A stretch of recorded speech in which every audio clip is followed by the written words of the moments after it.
everybody. Can everybody hear me okay? Anyway, I was really wanting people to listen to that song. I don't know if you were able to. It was a song written, like I said, by a gentleman out west with the information he was given by the inside nurses. I want to share with you some details on that song. It talks about a lady named Eleanor May. She was only a short distance from home. She was basically receiving palliative care in the hospital and family not permitted in. So she was also expressing her concerns of wanting to go home, and her family want to see her. You can take going home as two things, going home to her family or for forever home. I want to share my experience with that. I have a long history in geriatrics. I see many, many deaths throughout my 30-year plus career. And there's many, many deaths.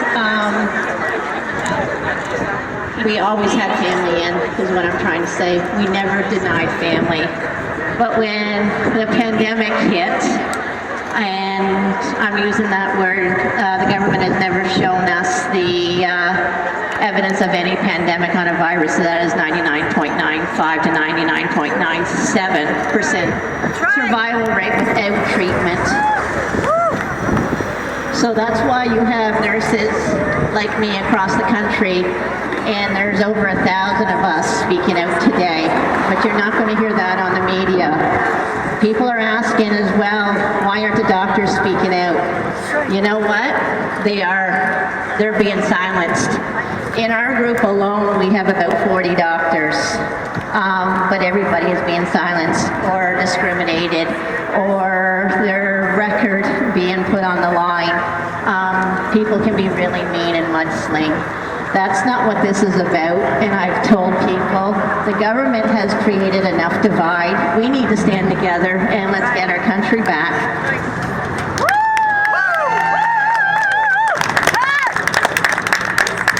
Everything that the government, like you know, or hopefully you know, has gone against the Charter of Rights. It's gone against many documents. It's gone against the Nuremberg Code. By all means, if you want to get the jab, that is your decision and your decision only, and it should be a decision that you make under informed consent. That's what the frontline nurses are all about, is informed consent. And when we use that term across Canada, it's not that we're actively working in there. The Canadian Frontline Nurses.ca is an organization headed up from Ontario. We're an organization that are the whistleblowers on everything. And we want informed consent for everybody. My experience in long-term care when the pandemic hit, as many people probably know, residents' families were not permitted to come in at all. At all.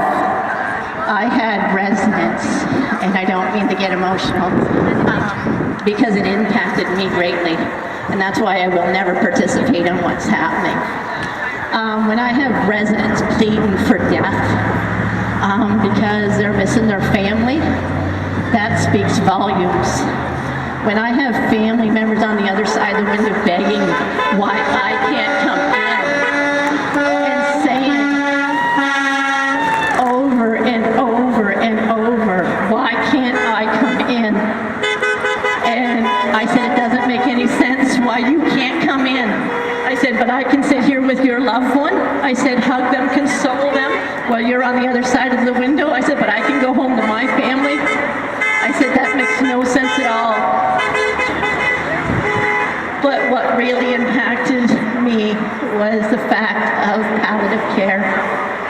I would be one of the first nurses to reach out to family members and say, your loved one, you know, has taken a turn. We need you here. They need you here. And I could only say that on the phone. And they were denied entry. They were denied entry. So is this about health? No! I want I want to say when we were told, and I'll use that word told, that family couldn't come in for palliative care and they were outside the window.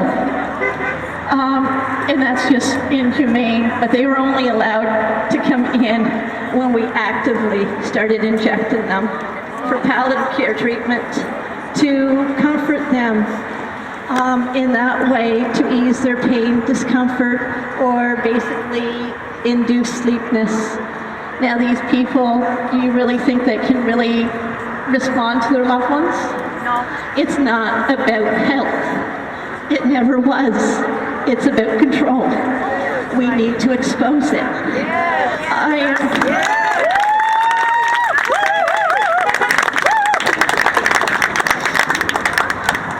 The most horrific experience I had with palliative at the end, when I couldn't do it anymore, we had a resident that remained conscious, and we knew he was in his last days. It could be his last hours, and he was palliative. Everybody knew he was palliative, but we were not actively injecting him at that time for palliative care because he still had comfort without any of that. I demanded the family through higher up to come in. The facility wouldn't let that happen. I reached higher to more management and to the top. I went right to the top and demanded that.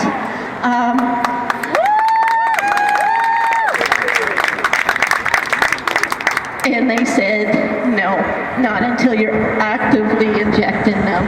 Actively injecting them. You know, but initially they were saying not until they're palliative. I said, they are palliative. I'm declaring them palliative. I said, as a nurse, I can declare that. And, but it was no. So when things took a turn, what I did and made the phone call was the hardest one I could make when I'm denying family to come in. Family to come in. They need comfort. So many times when people pass, like a lot of people don't realize that if they're still able to move, the residents or patients will reach. They had nothing to reach for except my hand. The family should be there. But when you're rendered unconscious and the family is present now, they've missed that moment. They've missed that moment. Also, when people are sick and in facilities like the hospitals, in any type of acute care setting, the most powerful medicine is family. Right. Yeah, that's right. That's right. For those who don't know, I just beat cancer. I was 2 months in the hospital, very sick. Wasn't sure if I was going to pull through or not, and I leaned on the Lord as much as I could. But my family couldn't come in. One at a time. Abuse! It is abuse. It is abuse. And I mourned for my family because I didn't know if it was going to be the last time I seen them. Now we got residents, patients who can't speak up for themselves. We need to speak up for them. And healing comes from family first and foremost. We need medical transparency. I want to also say, in regards to when we were here a week and a half ago, many nurses in the facilities, and I got this from multiple sources, were told to stand down. Stand down. And I said, no, we're standing up.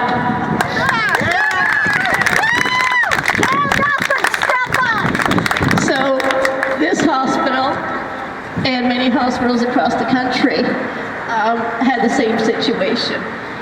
They were told that they would be reprimanded or fired if they joined us.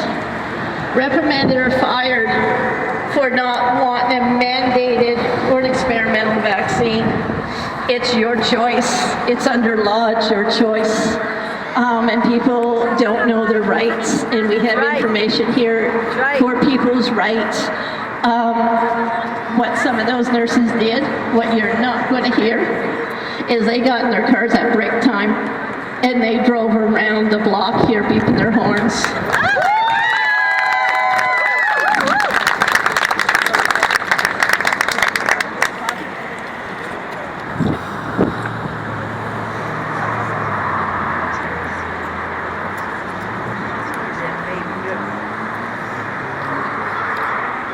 We're going to play one more song for you, and I need you to please listen. Please listen, because this song is about mobility. And everybody, being a maritimer, you probably have family in other provinces. I guarantee you have family in other provinces, and you're being hindered your mobility rights. Right.